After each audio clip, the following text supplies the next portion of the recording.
আজকে বানিয়ে নেব মশলা এঁচোড়। এঁচোড় আর আলু ডুমো করে কেটে নিয়েছি। এঁচোড়টা এবার জলের মধ্যে দিয়ে লবণ আর হলুদ দিয়ে সেদ্ধ হতে বসিয়ে দিলাম। এখন জিরে, আদা, ধনে, কাঁচা লঙ্কা, রসুন একসঙ্গে বেটে নিচ্ছি। সাথে কয়েকটা বাদামও বেটে নিলাম। এইদিকে এঁচোড়টা সেদ্ধ হয়ে গেছে। আলুটা আগে ভেজে তুলে নিয়ে ফোড়নে জিরে, শুকনো লঙ্কা, দারচিনি, এলাচ, লবঙ্গ, টমেটো কুচি দিয়ে ভেজে নিয়ে মশলাটা দেব। স্বাদমতো লবণ হলুদ দিয়ে কষিয়ে সামান্য জল দিয়ে আলুটা কষিয়ে নেব।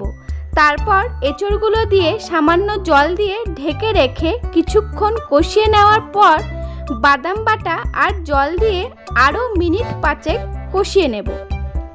এবার গরম মশলার গুঁড়ো ছিটিয়ে নামিয়ে নেব। তৈরি হয়ে গেল মশলা এঁচোড়।